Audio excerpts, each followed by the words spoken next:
and welcome to the PFF Fantasy Football Podcast. I'm your host, Ian Hartitz. Happy January. It's probably going to be February by the time you're listening. Good start, Ian. We got the Senior Bowl. We got a week before the Pro Bowl, which now Tyler Huntley is a quarterback in, which continues to blow my brain, guys. Just, I don't get it. I mean, I see plenty of instances. You know, we had the PFF issues going on this last week where a lot of people were surprised that Joe Burrow had such a higher grade than Patrick Mahomes in the AFC Championship game, which was a lovely game, by the way, especially fun if you got to go experience it in Cincy, at least until the very end of it, of course. But, you know, there's these big discrepancies sometimes between the public's thought and then what happens with PFF, with ESPN's advanced analytics they're putting out. Like, we question a lot of stuff like this, and I think it's good to question things and everything.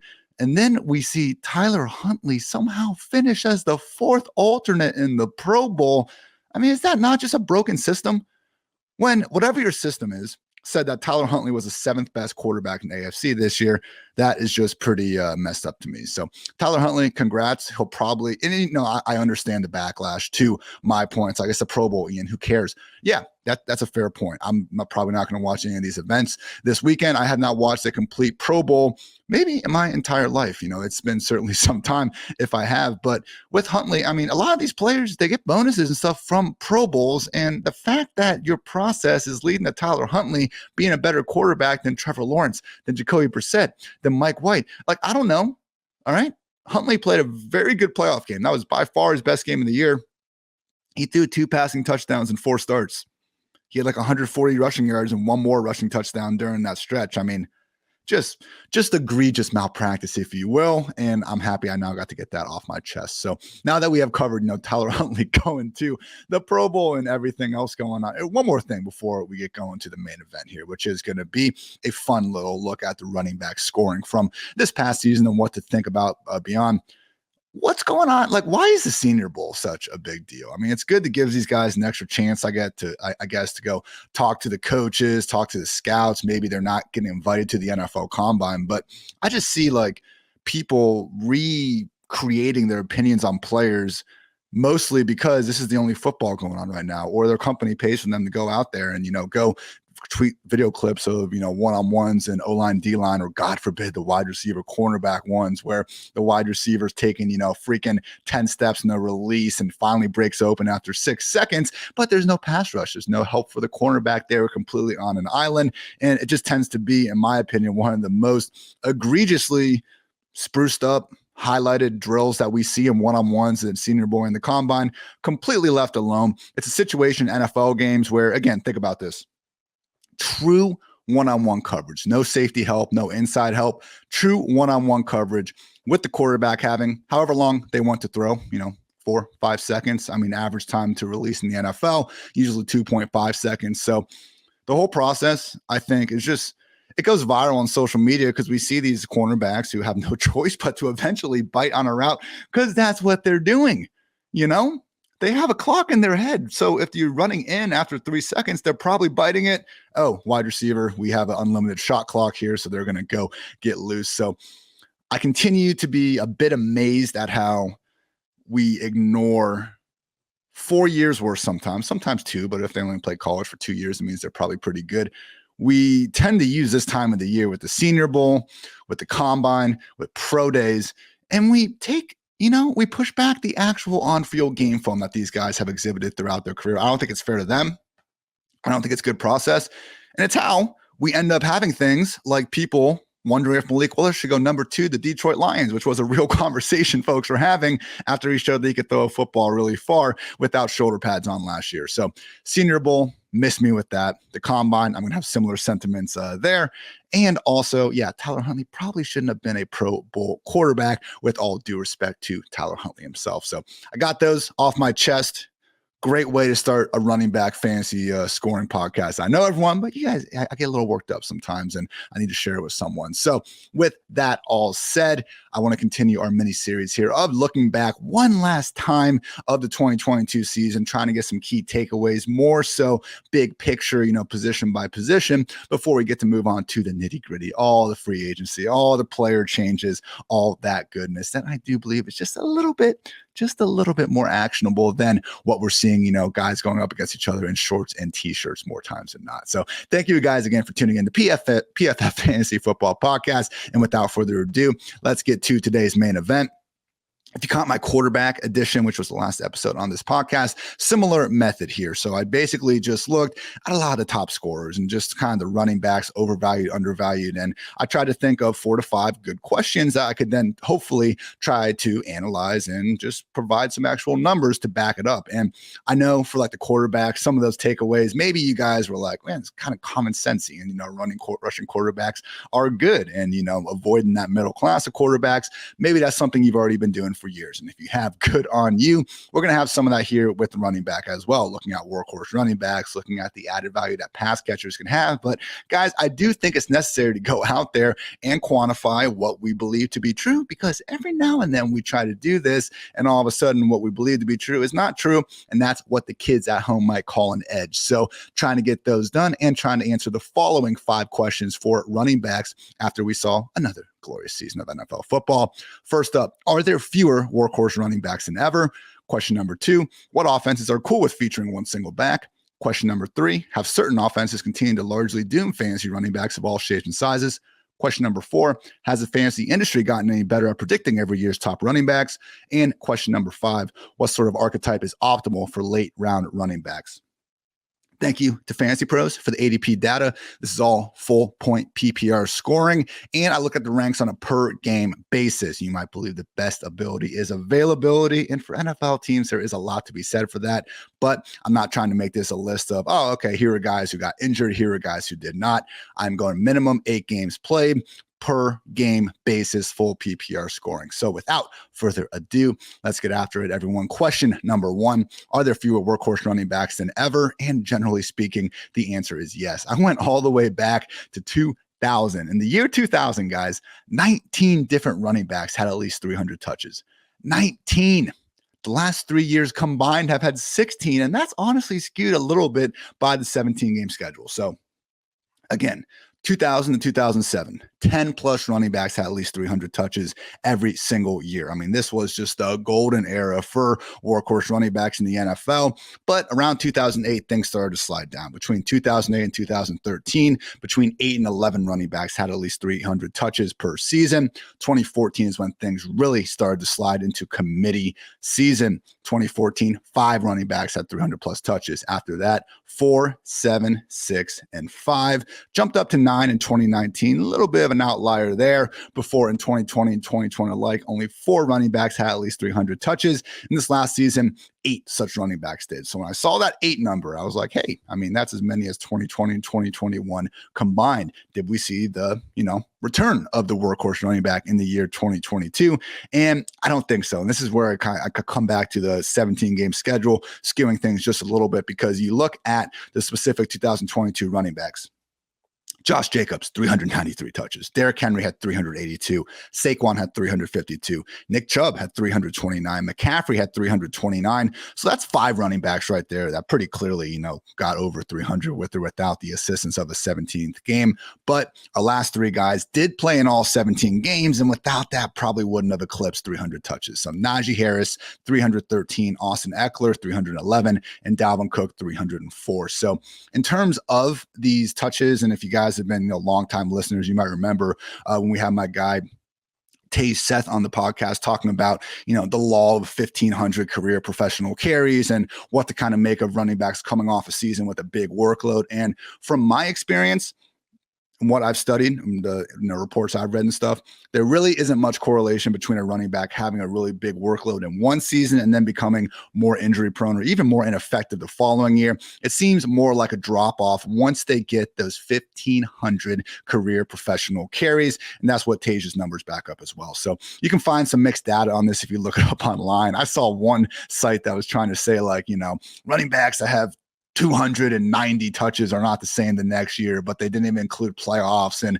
they're not always sometimes it's carries and they don't even include receptions in the total. And, it can get real I think biased sometimes when you just already go into the study with the goal in your mind to try to prove that running backs drop off after a big season. And I think more than anything, you see running backs yeah, probably the most injury-prone position in the NFL. We've been able to prove that over the years, at least, in terms of fantasy compared to quarterbacks and wide receivers and all that. So when you have guys reaching pretty much an optimal season where they're staying healthy enough to have 300 plus touches and everything, I mean, that's not really, that shouldn't be the expectation. You know what I'm saying? Like having a running back healthy enough, Josh Jacobs healthy enough to have 390 touches last season, that's fantastic.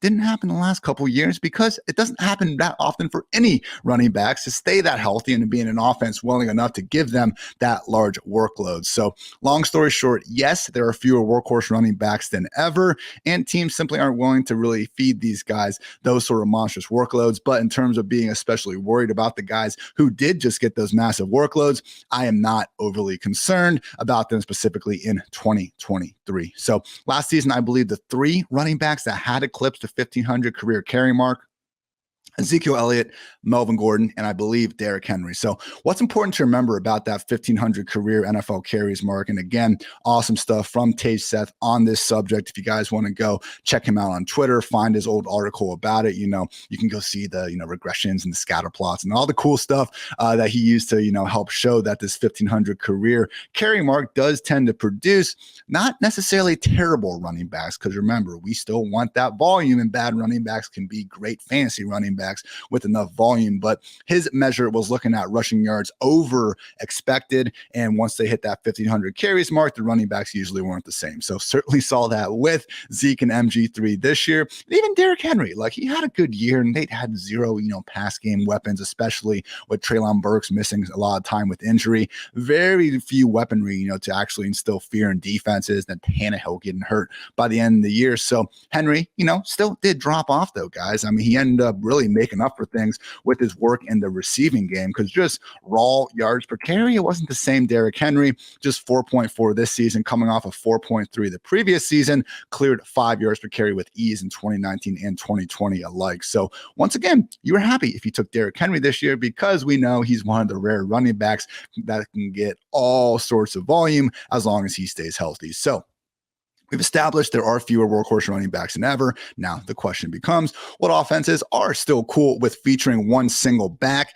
And if you guys did tune into my overvalued, undervalued, running back conversation here a few weeks ago, I actually did go ahead and look at every single offense and see how many times did each NFL offense give any running back on their roster a snap rate north of 60%, 75%, and 90%. So 90%, we're talking about true every down workhorse running back. 75%, more of a solid bell cow, the sort of kind of games that we're seeing Dalvin Cook, Travis Etienne, Josh Jacobs types have, where, they're getting pulled off the field, sometimes annoyingly, but you look up at the end of the day and they're still usually breezing past, 20 combined carries and targets. And then we have the 60% plus snap backs, where that's when it's legitimately pretty much a committee more weeks than not, and we're not seeing one running back truly take over their backfield. So with that in mind, guys, 5 offenses were actually willing to use that 90% workhorse every down running back last season on over 10% of their games. So the Cardinals were easily number 1. Cliff Kingsbury, James Conner, workhorse season. Whenever he was healthy out there, guys, they really gave Conner the rock as many times as he could handle it. And that's been consistent with what Kingsbury has done with the Cardinals over the years. David Johnson, Chase Edmonds, Kenyon Drake, all these guys at one point or another were given this sort of monstrous role. However, with Kingsbury, in Thailand for reasons that you can probably put together yourself, and I'm not going to talk about, we are going to see a new offense, new scheme, new coaches, all that stuff going on in Arizona. I'm not expecting this to hold up at all, because again, the Cardinals, and this was something that we established before this season, have already been an outlier in terms of featuring one workhorse running back. And it's the reason why we were higher than most on James Conner going into this year. In second place is a tie between the New York Giants and the New England Patriots. Saquon Barkley getting absolutely fed. Brian Daboll willing to give him that featured role. And again, something we did see with Daboll, not all the time in Buffalo, but Devin Singletary, especially in previous years, once they would get down the second half stretch and the playoffs, rarely would leave the field for them. With the New England Patriots, Ramondre Stevenson was the guy getting gifted this sort of, monstrous role. And I've joked, and I get it, guys. I should have been higher on Ramondre Stevenson, especially just given the cost. I mean, when this guy, in June, July, before the hype really got going, he was going, as this mid to low end, RB3. That was a price point we should have been more behind. That said, I mean, it was probably not putting enough credit to Josh McDaniels leaving the situation. Regardless, with those injuries, with Damian Harris going out, Ty Montgomery hitting the IR after week 1, lest we forget, Ty Montgomery had the pass down roll over Stevenson before he got injured. Pierre Strong Jr. ends up doing nothing as a rookie. A lot of things went Stevenson's way, but to his credit, and this is the one, again, area that I think I missed the most on with Stevenson.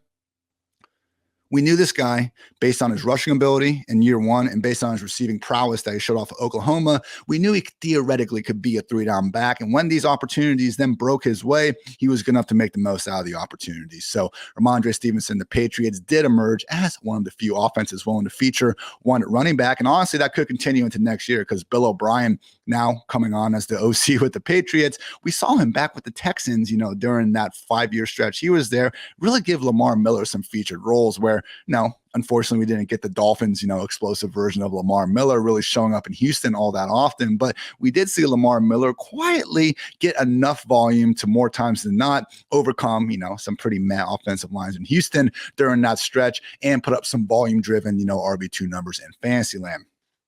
Next two offenses that were willing to really feature one running back above the rest, the Colts and the Buccaneers. So with Leonard Fournette, this has been a constant. They actually started using Rachaad White a little bit more 50-50 with Lenny playing through that Liz Frank injury, but Byron Leftwich and the Buccaneers, even before the season, we did see them more than willing to really feature Leonard Fournette. And to Lenny's credit, another one of these running backs where, okay, even if you want to say he's bad at this point in his career, which, based on some of those efficiency numbers, certainly not looking good for Lombardi Lenny at this point.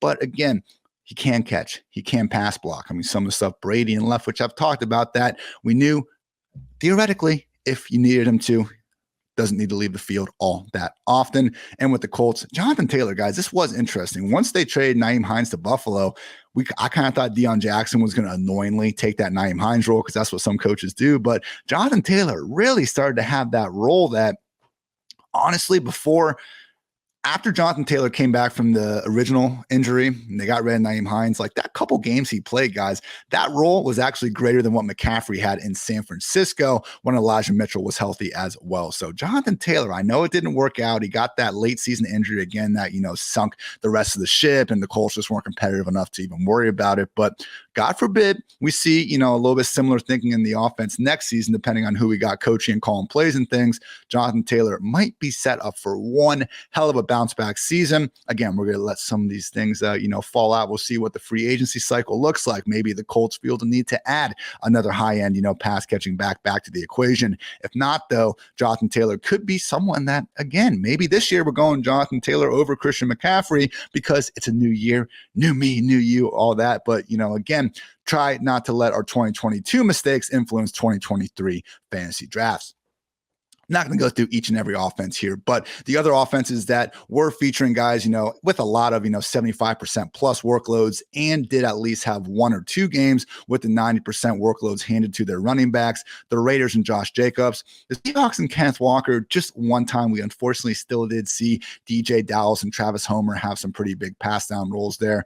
The Panthers, before they got rid of McCaffrey, were featuring him to his usual lofty standards. The 49ers, with Christian McCaffrey and without Elijah Mitchell, were willing to rarely take him off the field. The Rams, Sean McVay has consistently been okay with doing this as well. Only problem is he doesn't throw the football to his running backs as much as some of these other teams. And the Steelers, all-time greatest team, and by all time, I mean, last like 10 years or so, at featuring their running backs, didn't do it quite as often this year. Jaylen Warren actually carved out more of a backup role than honestly we've seen any Steelers backup running back have in recent memory. I mean, you guys remember those, like when Le'Veon had that 3-game suspension to start the year and D'Angelo Williams is just going nuts and looking great. What happened when Le'Veon came back? Williams hit the bench for seriously, entire games on end. So Steelers, Rams, 49ers, Panthers, Seahawks, and Raiders have been willing to feature one guy and showed that in 2022.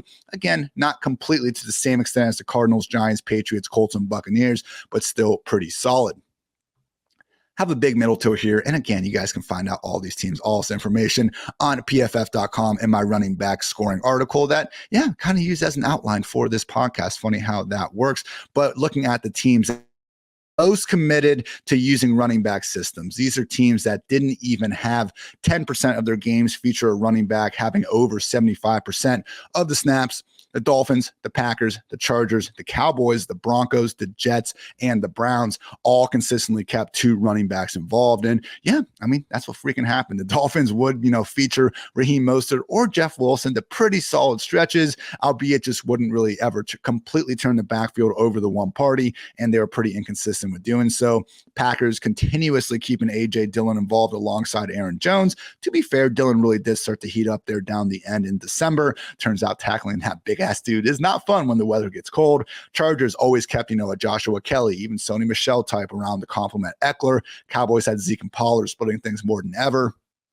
Broncos, I'm not even sure if they wanted to do this, but they had so many injuries one after another. They kind of had to. Similar sentiment with the Jets, although Ty Johnson is someone who remains annoyingly involved. And with the Browns, even with Kareem Hunt really having his worst professional season to date, they kept him involved enough so that Nick Chubb couldn't truly take over. But then again, I said it before, guys. Nick Chubb, 329 touches last season. It's like, how much more do we really want the guy to have?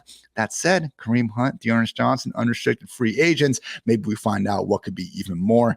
But they are still not the most committee-devoted backfields in the NFL. Top 6, I should say bottom 6 backfields in terms of being willing to feature one single running back. The Eagles, who we continue to see, it's not just the Miles Sanders show. Kenneth Gainwell, Boston Scott, always staying involved in an offense that is not making a habit of throwing the football to them.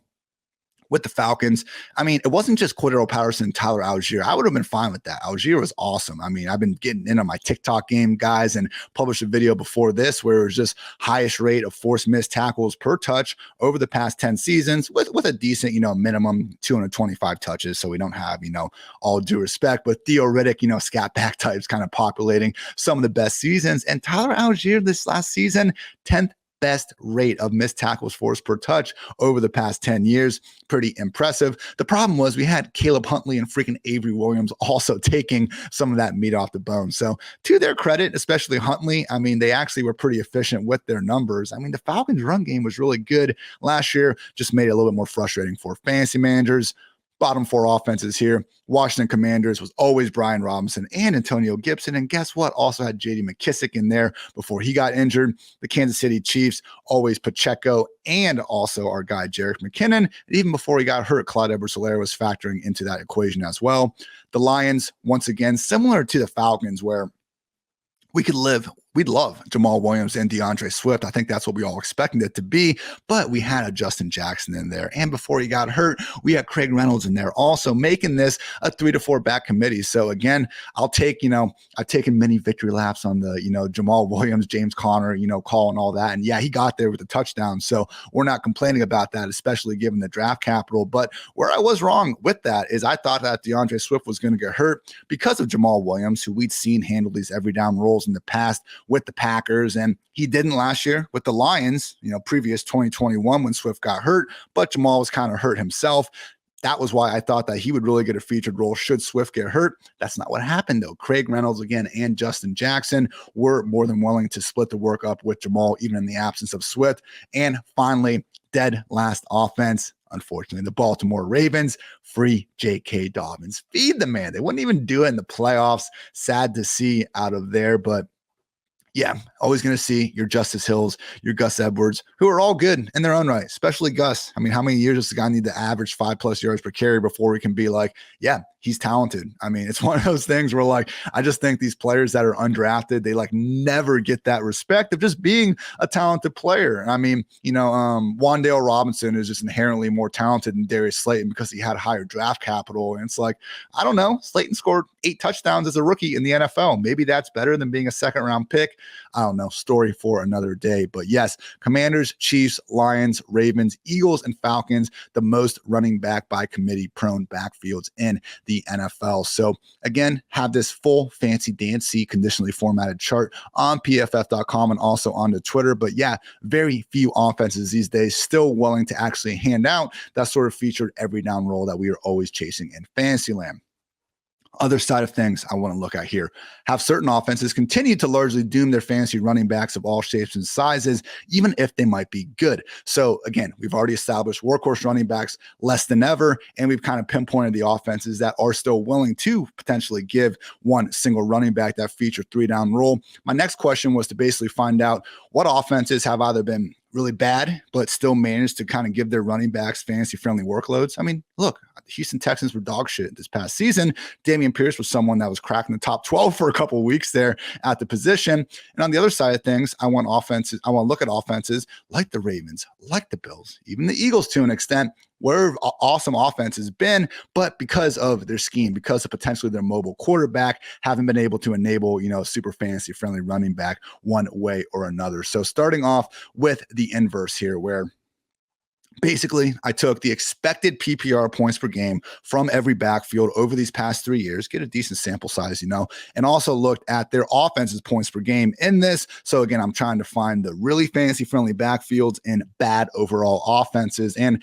a couple do stick out, 3 of the top 4 offenses in terms of the most fantasy friendly running back workloads actually ranked 17th or worse in scoring. Number 2 most fantasy friendly offense is the Washington Commanders, because they just freaking love throwing the ball to JD McKissick. But you look at it, Scott Turner being there over the years, coming from the McCaffrey Carolina years where he was giving him that sort of featured role. Again, they haven't really given it to one single back in Washington. They've continued to use that committee, so we haven't been able to really take as advantage of this as we would have liked. But still, in Washington, they're throwing the ball more. There's running backs. We haven't seen them really have, Wentz and Heineke can move around a little bit, especially more than post, leg surgery Alex Smith was doing out there, but still a team that is more than happy to give the ball to their battering ram at the goal line. Just hopefully, the ref actually doesn't ignore Terry McLaurin more times than not on the other side of the field.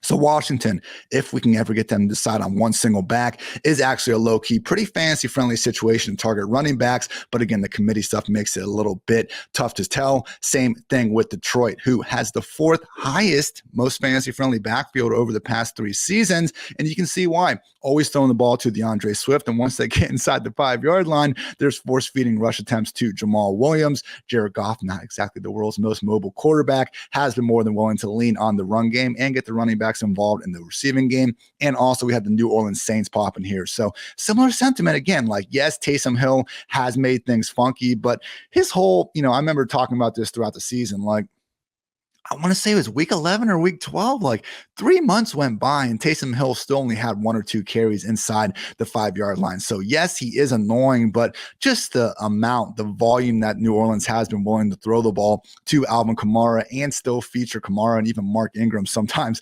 around that goal line still has proved to be awfully fantasy friendly for all running backs involved. And again, helps having guys like Jameis, like Andy Dalton, like Drew Brees, who's really kind of inflating this back in 2020, checking that ball down to their heart's desires. So those are the big 3 offenses that, again, have been below average scoring offenses, but absolutely elite in terms of the workload given to their running backs. Again, the Commanders, Saints, and Lions. We also have the Colts popping a little bit and the Patriots as well in terms of, again, not being good scoring offenses, but giving their running backs awfully fantasy-friendly workloads. Now, on the other side of things, this is going to be pretty freaking obvious, about what the problem is here. We actually have 5 offenses that were above average in scoring, so better than 16th in scoring. That said, they could not even produce a running back, fantasy-friendly workload scale inside the league's top 20 groups. So dead last in the most fantasy-friendly workloads for the running backs, the Baltimore Ravens. And the fact that they won't even lean on one running back just makes it so freaking hard. 12th in scoring during the stretch, dead last in the workload rating. That's going to be a sheesh for me. Seattle Seahawks, 5th worst offense in terms of their expected PPR points per game from the backfield, 7th in scoring. Just a matter of them not being willing to really throw the ball to their running backs from Russell Wilson. Got a little bit better with Geno Smith, but still not great. And honestly, it's just one of those things where Kenneth Walker, yeah, I think he can catch. I think that was a little bit overblown, coming out of Michigan State and, Wake Forest, where they didn't throw the ball at all. And, we just decided he couldn't catch because he wasn't asked to catch. The Seahawks, unfortunately, not the sort of offense to really fully feature him, and they are going to keep multiple running backs involved as well. the Arizona Cardinals with Kyler Murray there. I mean, good thing they have been so willing to feature one single back, because if they aren't, it's going to be that much harder for the guy to get going.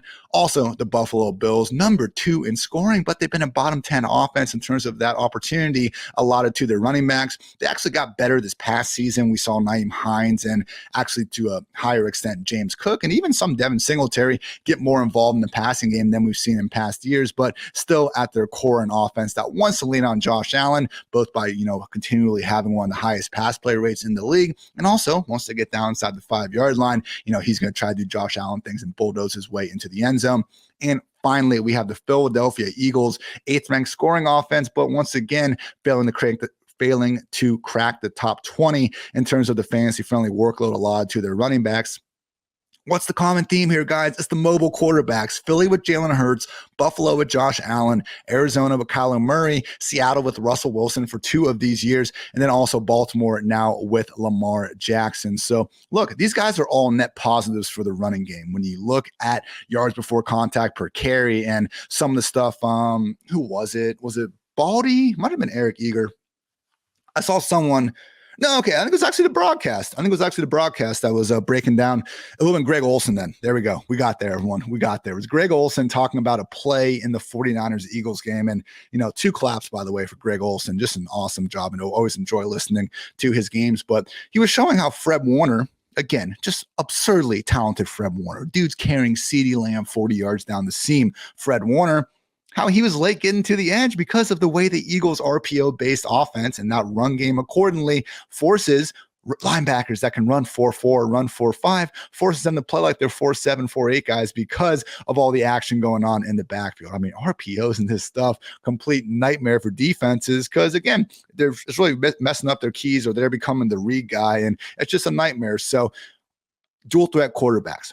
Awesome for themselves. Again, that was one of our big takeaways from the quarterback. Call them, and it's something that we've known for years now. Rushing quarterbacks are a cheat code in fantasy land. They're also pretty damn good for real life offenses. I mean, that was one of the things with Jalen Hurts and even Lamar Jackson, like 2018 Lamar Jackson, 2021 Jalen Hurts, 2018, 2019 Josh Allen. Like, even before these guys became world beaters, being able to throw the football as well as they run the football, in some of these cases, these were still offenses that had a pretty nice floor because of how dynamic and versatile these rushing quarterbacks could make their run game. But the problem, guys, which we have again backed up with even more quantifiable findings, is just these rushing quarterbacks, these high volume rushing quarterbacks, they're scrambling more instead of checking down. So these offenses are continuously finishing near the bottom of the league in terms of just specifically actually both pass play rate and then also pass play rate to their running backs. That's what we see more so with the Bills and Josh Allen. And also, like the Bills and Josh Allen, Jalen Hurts and all these guys,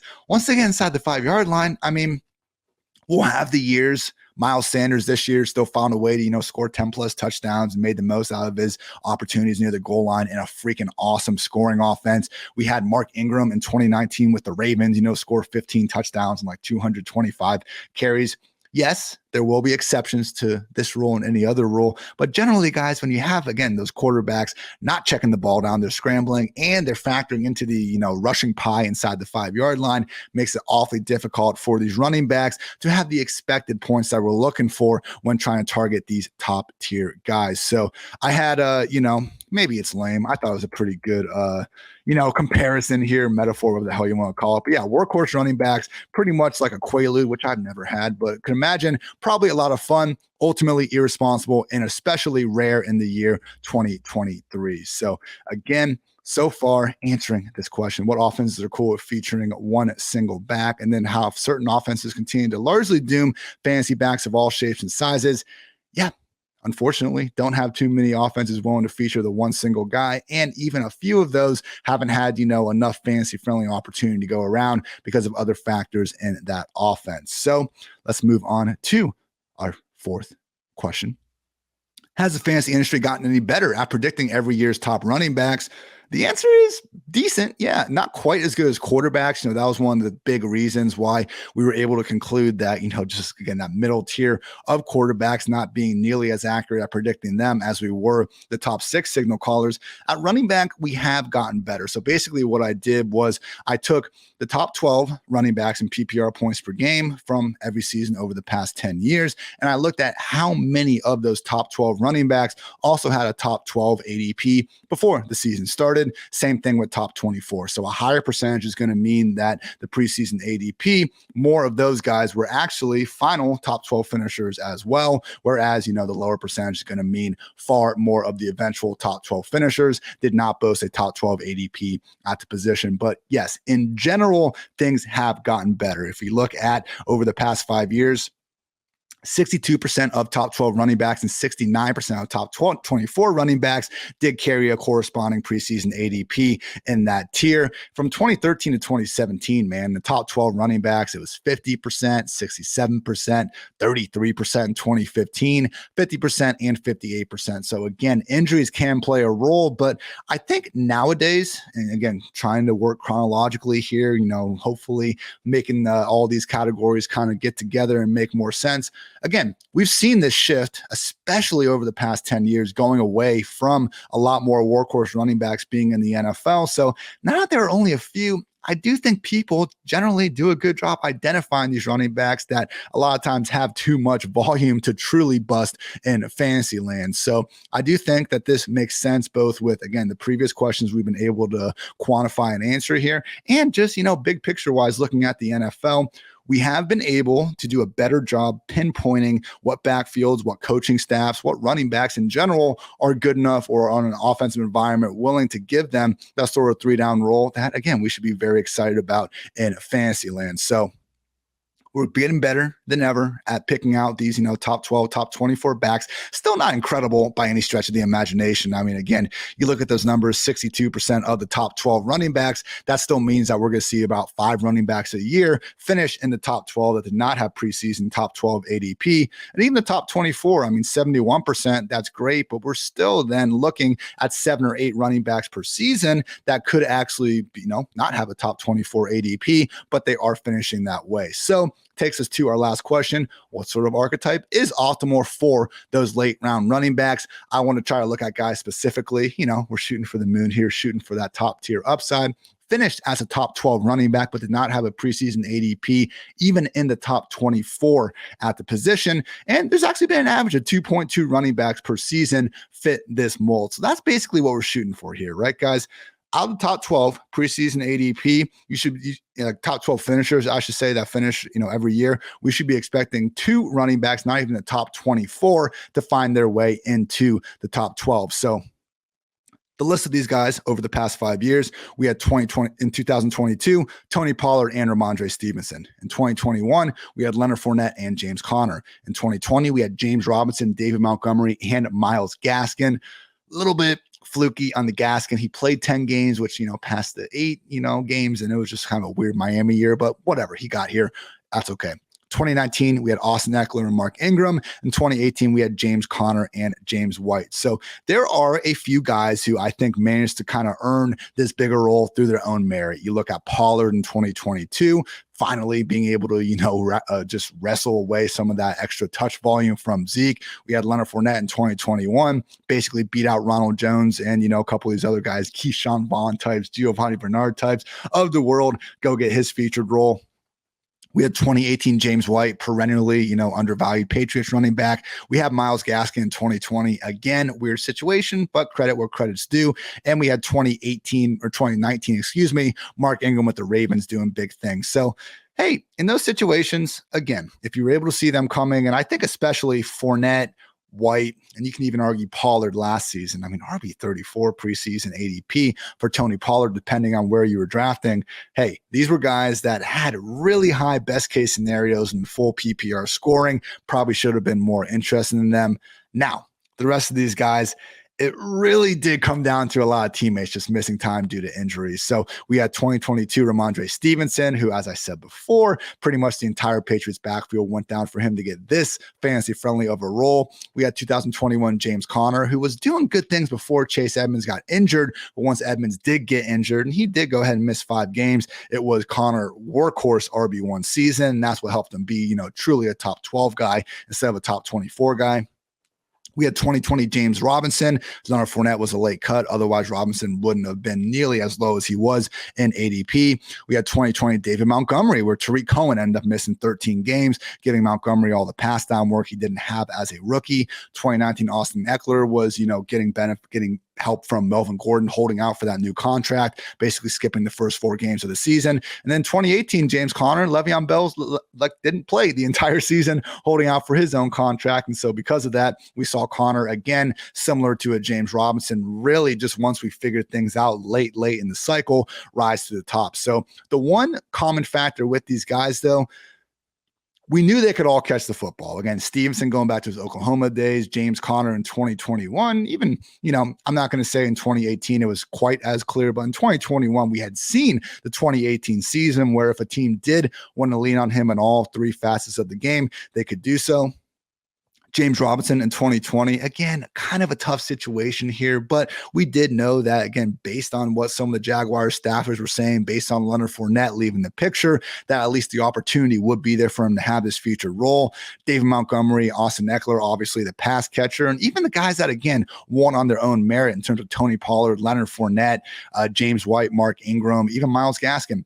All these guys at a minimum were not Ronald freaking Jones when it comes to their ability to catch the football. So that's one of my big takeaways here, guys. Like, it's tough for running backs to boom in a truly meaningful way. Again, I'm talking not having a top 24 ADP and still finishing as a top 12 back.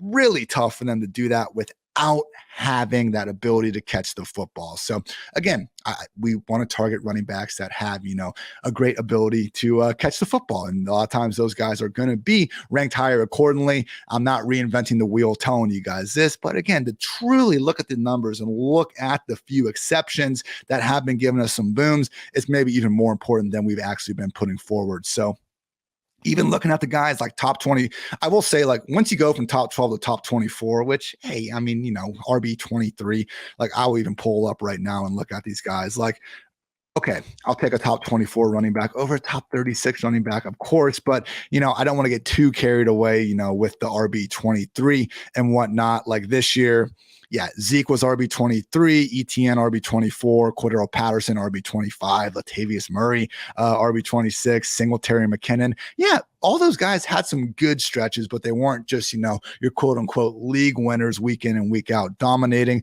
But again, we have seen even a handful of running backs manage to post top 24 production without boasting even anything with the preseason ADP, at least according to Fantasy Pros. In 2014, we had 3 running backs alone: Justin Forsett, CJ Anderson, and Matt Asiata. Again, kind of fluky. The Baltimore Ravens backfield falling apart and not having too many answers to begin with. CJ Anderson taking over for an injured Ronnie Hillman, I believe. Matt Asiata benefiting from the Adrian Peterson injury. That might have been the year where he played 1 game and then got suspended for the old switch gate. 2017, we had Alex Collins, again, another Ravens backfield, just kind of had to find someone. 2020, Myles Gaskin, and 2014, Trey Mason. So, hey, it's a funky position sometimes, guys. Again, we looked at this last season where there were legit stretches where Zonovan Knight, Deion Jackson, Kyron Williams, these guys were unironically, some of the most hyped up players, regardless of your fantasy format. So we're going to see those types. We're going to see the Justin Forsett and the Trey Mason, the Matt Asiatas, come out of nowhere. But the 5 key takeaways I have from everything I just said: number 1, workhorse running backs are indeed a dying breed. Number 2, maintaining a proper understanding of play caller usage tendencies can help identify the few teams potentially willing to hand out a bell cow role. Again, don't have too many workhorses, don't have too many bell cows left, but there have been some teams consistently willing to hand out those types of roles. Takeaway number 3, good scoring offenses still haven't stopped dual threat quarterbacks from historically dooming the fantasy upside of their offensive running backs. We can overcome if the running back is getting all those carries, but again, teams like Baltimore, Buffalo, Philly. When we combine those dual threat quarterbacks with an offense that is just leaning on committees year after year, those are situations that at a minimum we shouldn't be overspending on. Again, don't hate the player, hate the ADP. If J.K. Dobbins is RB40 going into next year, then okay, that's fine, because look at the guys he's going up next. Just be careful about booming them too much higher against guys that have an actual chance of catching a bunch of passes. Takeaway number 4, the fantasy industry has generally gotten better at identifying the cream of the crop in terms of preseason ADP at the position, but the trailing 5-year match rate is still under 70% for both top 12, and top 24 running backs. So yes, we have gotten better, but it's not a solved science. We're still seeing, again, about 5 top 12 running backs per season, not carry top 12 preseason ADP, and we're even getting 2 of those running backs again managing to find their way into the top 12 without even a top 24 preseason ADP. And that takes us to our 5th and final takeaway. Late round elite fantasy producers have typically possessed a solid pass game floor that helped them seize a near every down role after their team was forced to deal with some sort of adversity at the position. So we cannot predict injuries with too much success rate. I think a lot of people had to learn that the hard way this past season, with Jonathan Taylor, not Christian McCaffrey, being the one who went down. Derrick Henry staying healthy more years than not. All that madness. But again, guys, weird stuff's going to happen. It's the NFL. It's the running back position. At a minimum, setting ourselves up for guys that have that theoretical 3-down ability, able to catch passes, hopefully even a little bit explosive with their touches. Those are the late round targets we got to be going after. So personally, again, there'll be some exceptions here and there. Low ADP, wide open offense. Okay, maybe we don't care quite as much about just how proven the guy is. You draft him in round 15 anyway, who cares? But really, guys, the guys we want to hunker down on, the guys that you're looking at, your underdog exposure, and you're wondering, oh man, I'm way too, exposed to this guy or whatever. Really, 9 times out of 10, let's make sure that the guy, at least if they're given the chance to catch passes, theoretically has the ability to do so. And yeah, it was funny. I thought this podcast was going to go about 15 minutes, got hyped up. We ended up going 45. So before we get out of here, I want to give a quick shout out to some of our lovely sponsors. And we're going to start off with Viore. I actually had someone hit me up on Twitter, hyping up Viore's actually long sleeve t-shirts and how comfortable those are. So I got to get on the game. I have a cool Viore hoodie that I enjoy. I got this hat on that I continue to hype up every single show. Again, big ass head. I like wearing hats though, because my hair is kind of freaking lame and I don't like putting hair gel in it. Because the thing is, guys, I had to come to this realization when I was a consultant out of college. I tried to do the business hair gel shit. I felt like an idiot, hated looking at myself in the mirror. Not that people that use hair gel are bad. I'm not trying to piss off 90% of my listener base here, but I just wasn't used to it. I've had a buzz cut since 8th grade. And when it gets long, I cut it again. I tried to do the professional hair thing for about 2 months. And I asked my friends, I said, guys, I'm putting this stuff in my hair. What do you do about winter hats? It gets cold out. Like, I got to keep my head warm. It's going to mess up my hair. And they said earmuffs. I drew the line. I've never had long hair, put hair gel stuff in my hair again. So I need good hats to get around. I do think Viore, based on my experience, trying to find the right hat, has some pretty fantastic ones out there. So Viore is spelled VUORI, and they have a fantastic deal for all you faithful listeners of the PFF Fantasy Football Podcast. Viore is an investment in your happiness. And for our listeners, they are offering 20% off your first purchase. Get yourself some of the most comfortable and versatile clothing on the planet at viore.com/PFF pod. Again, VUORI.com/PFF pod. I am not a fashion expert. You guys freaking know that by now. This Ohio State hoodie I'm wearing was probably 20 years old, but I do love comfort, and I can tell you Viore does have that. So if you're going to spend up on some clothing, why not do something that's comfortable, and why not do something that is actually, pretty hyped up out there? Again, fiance, future Mrs. Tits, like, she's someone that does care about this stuff. She was showing me her freaking spending bill from the last few months, and, don't need to get into that. Good for her and all that. But yeah, she's complimenting Viore and thinks it's pretty great. So we have Ian approved comfort. We have Julia approved, being good clothes and whatever. Viore, don't leave home without it. Not only will you receive 20% off your first purchase, but enjoy free shipping on any U.S. orders over $75 and free returns. Go to Viore.com/PFF pod and discover the versatility of Viore clothing. Finally, guys, I want to tell you about the easiest and most fun way to spice up the playoff football season. It's Underdog Fantasy and their pick'em game. Just look for your favorite or least favorite player stats. Pick whether you think they'll end up with a higher or lower total than that number in this week's game, and you can win up to 20 times your money in a single night. Underdog keeps it super simple with their easy-to-use website and mobile apps. Pick between 2 and 5 players for your pick'em entry. Get all your picks right, and you'll take home some cold, hard cash. It's simple. Get started. Just head on over to UnderdogFantasy.com or download the app. Sign up with promo code PFF, and Underdog will double your first deposit up to $100. That's Underdog Fantasy, promo code PFF. Get in on the action today. All right, everyone, going to wrap up another edition of the PFF Fantasy Football Podcast. I'll be back later this week with wide receiver, maybe tight end. Next week, we'll get tight end figured out for sure. Maybe get a little Super Bowl preview in there. And yeah, before we know it, free agency and all that goodness will be on the way. So in the meantime, again, I am getting in on the TikTok game. So if you guys are already there, shoot me a follow. I'm just doing top 10 lists. I did the DeAndre Hopkins, D'Angelo Hall, Hard Knocks, highlight from back in the day. So I think it's a fun app. I'm a little confused why so many people just seem to, I don't know. I don't like watching videos of just like one person's face for like a minute straight, gotta spice it up a little bit there. And, I am looking forward though to the short form nature that it does offer, especially once free agency gets here and, there's more applicable real time, fantasy analysis to be said. But in the meantime, just highlights, just having a good time. So if you're already on the app, shoot your boy a follow, and I will be very thankful for that at Hartitz as always. So before I continue to ramble for too much longer, we'll close things off. So thank you guys again for tuning into another edition of the PFF Fantasy Football Podcast. I'm Ian Hartitz, and until next time, take care, everybody.